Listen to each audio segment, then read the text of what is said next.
क्या उस कुछ कम ज़्यादा उधर हुआ तो इधर भी कम ज़्यादा होगा क्या सुरेंद्र जी? इधर भी अंक घटेंगे क्या? भूपेश बघेल के, देवेंद्र यादव के, जयसिंह अग्रवाल के आकलन इस तरीके से किया जा रहा है, क्या इसे सही माना जाए?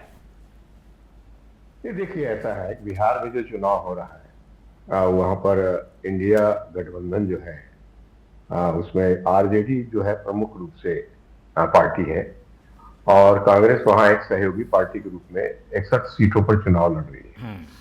अब जहां तक सवाल है कि बिहार में बहुत बड़ा मुद्दा, वोट चोरी का मुद्दा सबसे ज्यादा बिहार में ही हुआ। एसआईआर का विरोध भी बिहार में हुआ। और 20 साल से उनकी सरकार चल रही है। तो ऐसी स्थिति में anti incumbency Bharatiya Janata party और जेडीयू सरकार के खिलाफ काफी तादाद में है।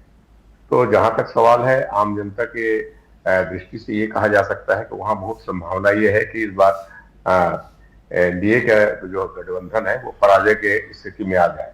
विशेष तौर पे जब प्रशांत किशोर एक नया जो पार्टी बना करके एक नए मुद्दों के साथ और नई आवाज लेकर के बिहार में सक्रिय है, तो उनका ऐसा अनुमान लगाया जा रहा है कि ज्यादातर डेंट वो एनडीए को पहुंचाने वाले हैं।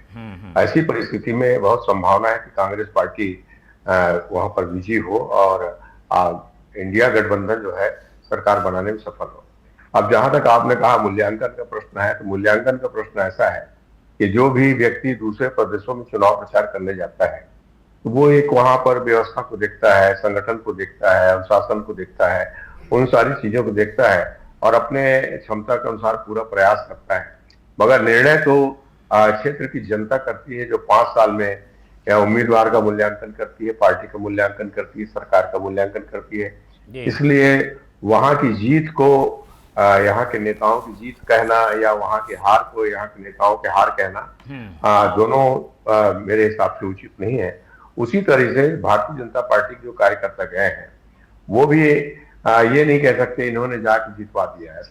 ऐसी कुछ परिस्थिति ना जितवाने की परिस्थिति में रहते, ना हारवाने की परिस्थिति में रहते। हम कई बार बहुत सारे प्रांतों में हमारा भी जाना हुआ है और इस आधार में मैं कह सकता हूँ कि बाहर से जाकर के कार्यकर्ता जो है, बाहर से जाकर के नेतागण जो है, एक माहौल बनाने का काम, संगठित लोगों को संगठित करने का काम, एक उत्साहवर्धन का काम करते हैं। मगर उसके लिए जिम्मेदारी उनके ऊपर नहीं होती, वहां के जो परिस्थितियां हैं उस पर निर्भर करता है कि क्या लेगा। ठीक है, नंबर का ज़्यादा असर नहीं पड़ेगा, लेकिन दीपक बैस जी तो कह रहे हैं कि भाई एटीएम के रूप में इस्तेमाल हो रहे हैं यहाँ के लोग। ऐसा होता है कि आप लोगों की भी सरकार रही है और आप लोग को भी कई जगह पर जिम्मेदारियां मिली है? नहीं, एटीएम के रूप में इस्तेमाल होने का सवाल ये है, आज छत्तीसगढ़ में भाजपा की सरकार है और भारतीय जनता पार्टी जिस तरह से मीडिया से लेके चुनाव प्रबंधन करती है, जिस तरह से बेतहाशा खर्चा करती है, तो उनके पास बहुत सारे एटीएम हैं। तो सभी एटीएम से थोड़ा थोड़ा जरूर निकाला जा रहा होगा। चूंकि नितिन नवीन यहाँ के प्रभारी हैं, तो हो सकता है कि यहाँ का एटीएम ज्यादा इस्तेमाल हो रहा हो बिहार में। कोई आश्चर्य की बात नहीं।